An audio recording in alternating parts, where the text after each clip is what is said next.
I challenge you for 1 week, sleep without your phone in your room if you can.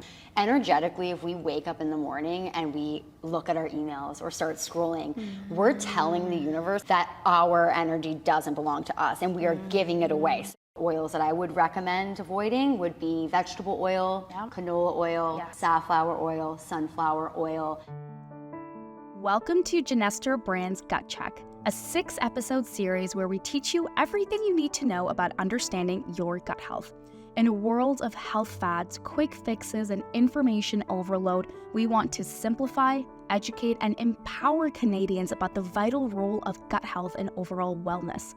In partnership with 2 renowned healthcare practitioners, Bisleen Attli, Naturopathic Doctor, Clinical Director, and TEDx Speaker, and Carley Nadine McConkey, Holistic Nutritionist, this series aims to dispel the myths and complexities surrounding gut health, offering reliable and scientifically backed information.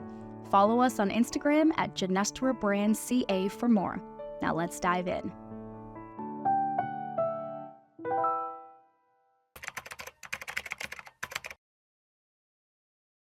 I would say first and foremost, quiet the noise. We live in a world where we are bombarded with information, left, right, and center, through social media, through what's working for our friends. So I think one of the most important things is to really connect with yourself and take stock of your symptoms. We did just speak to a bunch of different things during this series, so you can reference back to that, but really quieting the noise and tune in and take stock of, what you might be experiencing. And then I would say, seek out someone that you can get supportive and that can hold space for you, with that naturopath, nutritionist, that can really support you on your gut health journey. Yeah, so important to kind of get that support from someone else who's actually knowledgeable in the area. And I think a great first place to start is to also just think about, what are your health goals? And what is the reason that you want to optimize your gut health? Right? So maybe you are experiencing digestive symptoms, or maybe you notice a shift in your mood or lower energy, or maybe you feel like your immune system needs support, because depending on what your goals are, it's going to completely shift up the type of probiotic and support that you want. Or maybe you're just someone who's like, everything's fine, I'm just looking for more of that preventative approach. So first, really just getting clear on your goals becomes very important, and then for sure, reach out to an expert in this field who can really support you. And I would also say laying those foundations, which we spoke to. Foundations are so important, and I think we can get so set in, reaching for the next fad diet, for, the next supplement that's really going to fix us. But I think, really tuning into those foundations that are free and accessible is a great place to start before, the next steps. 100%. And, I have these conversations in my practice all the time, is that we've just complicated health so much. And it's like health really isn't that complicated for most people, right? Yes, it'll be like a strange case here or there where it does get a little complex, but for most people, it's the simple stuff done over time that's going to bring us the massive changes and results. So before you look into those, fancy smanchy, supplements, or, this extensive routine or anything like that, just take a moment to take a step back and look at some of those basics of health, right? So are you in a calm state? Are you eating mindfully and slowly and turning on the right nervous system so that your body can digest those nutrients and absorb them? Are you eating whole foods? Right? What is the quality of the foods that you're eating? Are you eating out most of the time, or are you taking the time to actually cook some of those foods? Absolutely. And are you going outside? Are you connecting with nature?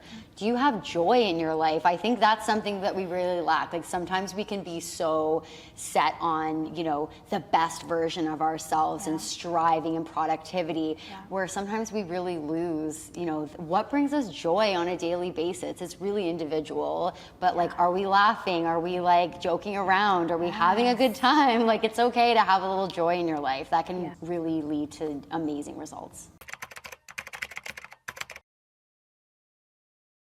Okay, so when it comes to building routine, again, everyone is so different. So what's going to work for me might not be working for you. But I would say starting the day off with sunlight. I think that this is something that is such an amazing tool that we have that can set our circadian rhythm. It's really important for regulating our hormones like our leptin and our ghrelin, our melatonin. And so making sure that we get that sunlight in the morning. So I recommend folks wake up every morning, and step outside, whether that be having your morning, water with lemon, maybe like a tea or something like that, but having that morning sunlight and perhaps putting your feet in the ground, it is so incredible of how much it can benefit all around. So I would say, number one thing is non-negotiable, getting that morning sunlight for 5 to 10 minutes in the morning. Yeah. And then I would say some sort of mindfulness practice. So for one person that might be journaling, for one person that might be 10 minutes of meditation, for another person that might be, maybe a somatic practices or breath work. So having that moment in the morning to yourself without checking your phone, those would be my top morning things. Yeah. And I love that. And just starting your day off with calm. Yes. And we really underestimate that, right? So many of us would just wake up right away, and oftentimes we snooze our alarm clock 10 times. And so we're getting up right before we need to get out and go somewhere. So we start off our day in such a stressed out state. Yeah. And no one is living life intentionally anymore. No. And I really think taking the morning time, as you mentioned, to just be more mindful. Yeah. Take some time to set an intention for the day. Ask yourself, how do I want to show up today? What's the energy that I want to carry into the day? And taking even just a few minutes in the morning to do that can make such a radical shift and difference in your day. One of my favorite things to do in the morning is to start off my day with some electrolytes. And I usually have some sort of greens drink with some collagen, electrolytes. And I love just taking some sort of formula to support my gut health, integrity of my gut health in the morning as well. So I'll kind of take a mixture of this drink in the morning and have some tea.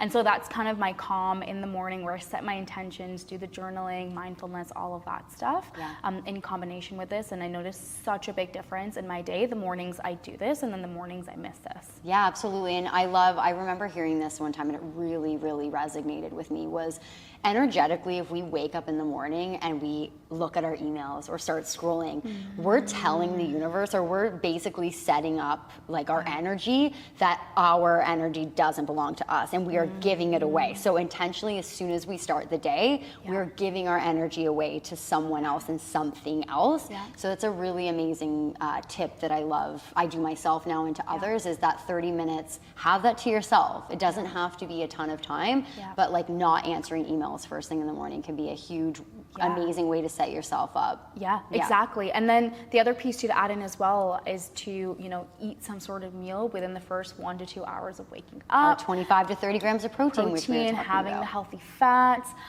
If you want to, really be a pro, have your dinner for breakfast. Yeah.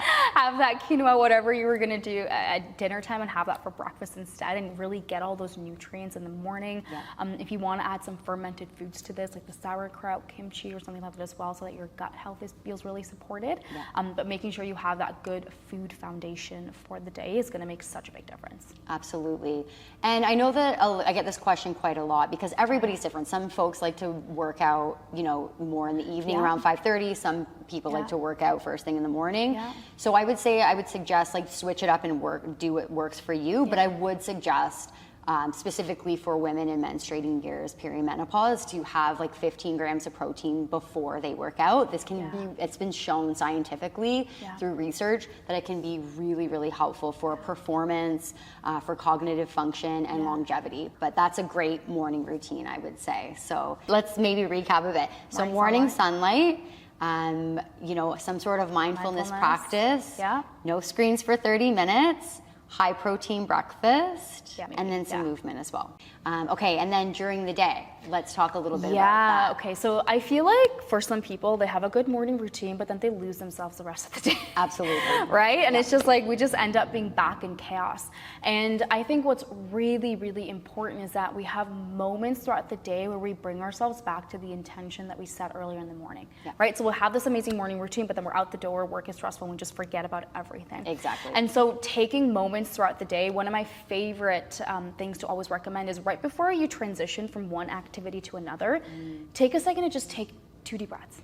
I love that. And even just think about how you want to show up in this next place, right? So maybe you're at work and you're about to go from solo working in your office to a meeting. What do a lot of us do? We shut our laptop off, go to the meeting, right? And we just like mindlessly just go through a whole day. But it's like, okay, right before you enter that meeting room, take a second, take 2 deep breaths, ask yourself, how do you want to show up in this moment? And then set that intention before you move into it. And this just makes such a radical difference because you have these little pockets of time throughout the day to regulate your nervous system and to set the intention as you go about from one activity to the other. And this is how we also prevent ourselves from like burning out and feeling overly stressed by the end of the day. It makes such a big difference. I love that. And I like to call those like mini check-ins. So checking your posture, like are you like leaning over or are you like standing up? Taking that, how's your breathing? Do you have like really shallow breathing? So just like those macro or like micro moments of just checking in with yourself. Like, am I breathing in deeply? Like, can I be present in this moment?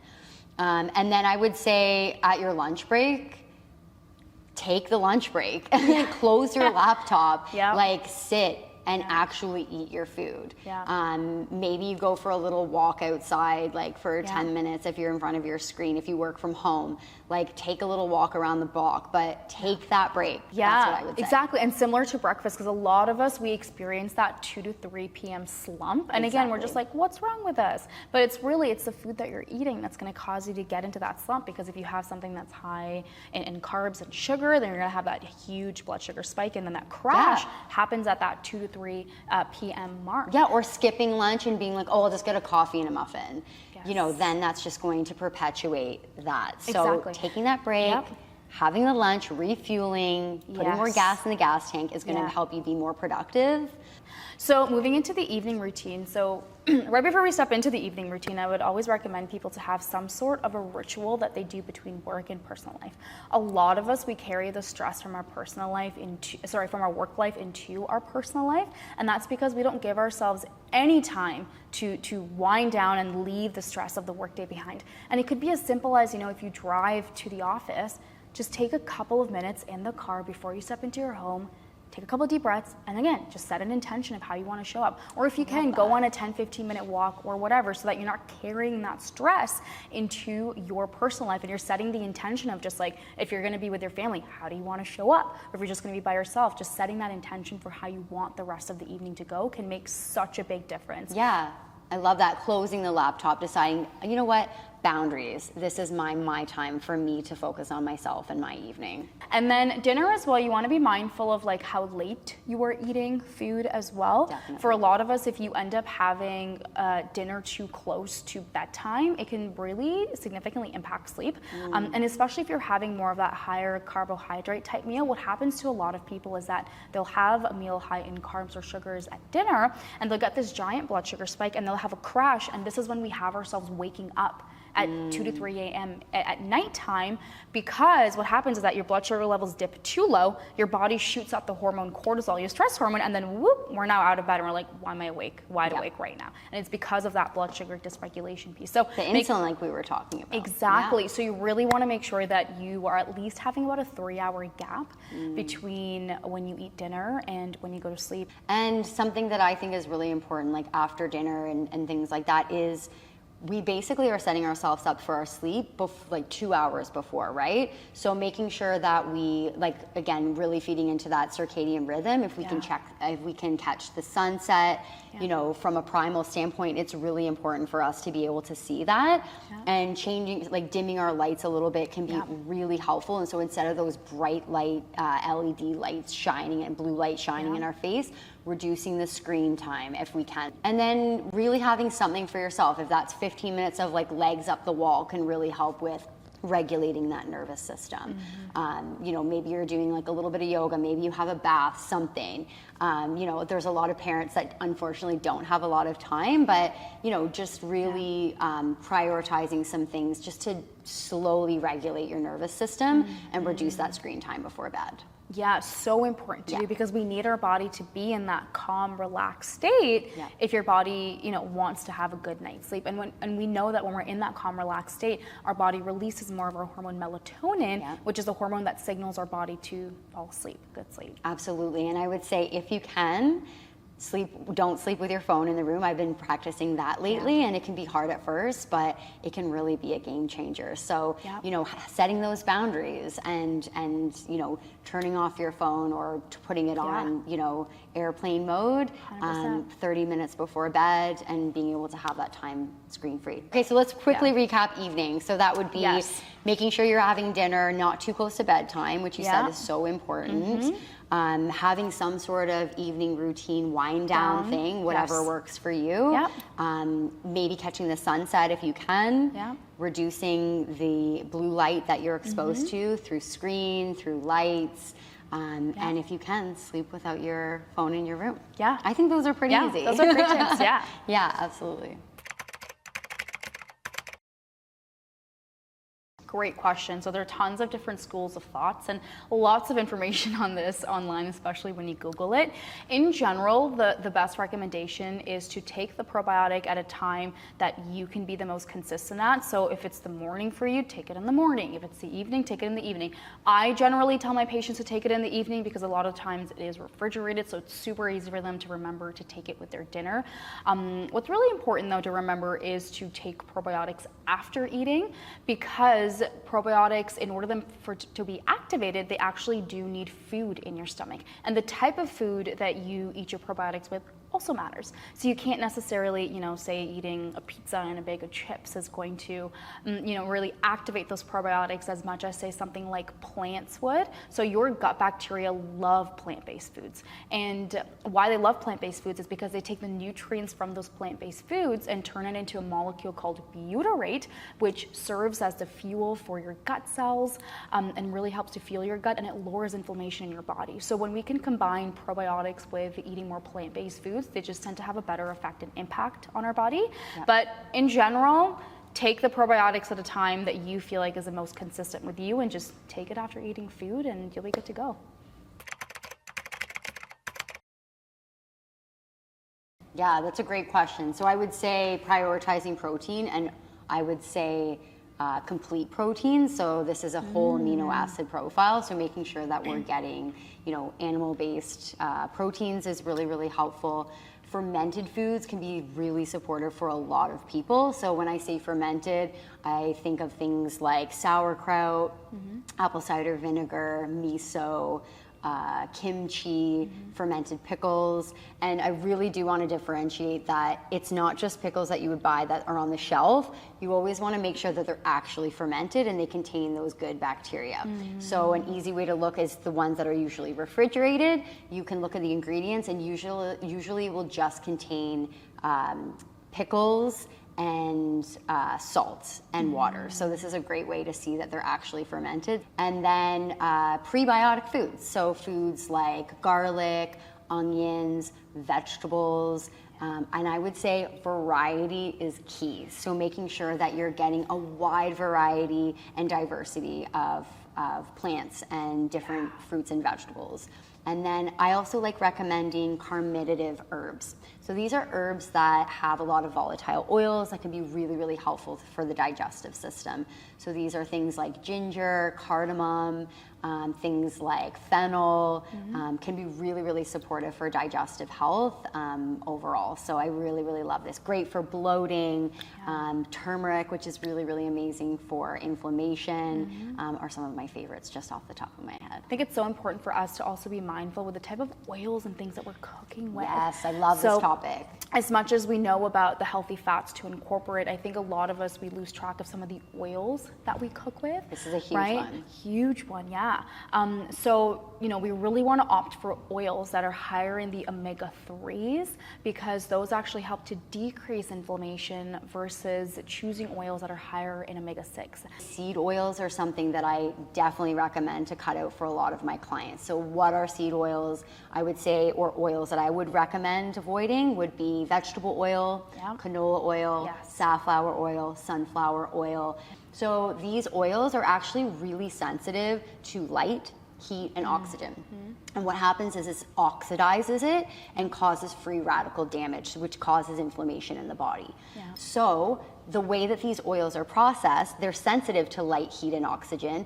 If you see how some of these oils are processed, they're heavily exposed to light heat and oxygen. And when you look at them on the shelf, they're in these clear plastic bottles. And so essentially when you get these oils, they're already rancid. So I would say stick with your oils like olive oil.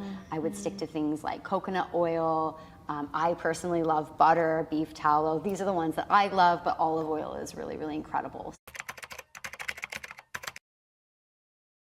For a lot of us, I think it's so important to understand that working out harder is not always the answer. But if we work out too hard all the time, that can actually adversely affect our stress levels and actually cause more stress on our body more than actually support it. Yeah. And I think it's so important that if you have that mindset of just working out harder all the time, you also make sure that you're combining and adding in exercise routines that really help to nourish your nervous system. Because if you want to work out harder, you also have to make sure that you're working out really nice and slow and easy too. And not every workout should be a hard workout. And if that is you, then you need to, recheck your exercise routine and make sure you're having a nice balance of workouts, because that becomes very important. I was just going to say, I have clients that are high achieving professional women that are, doing the fasted, the fasted workouts in the morning that are like high intensity, 45s. And then once we, pull that back a little bit, do more strength training, more resistance, more rest, it's amazing that like some of them have actually lost weight when they do that, reduce inflammation. Yeah, it's pretty amazing. So working out smarter instead of just harder all the time. Exactly. Right?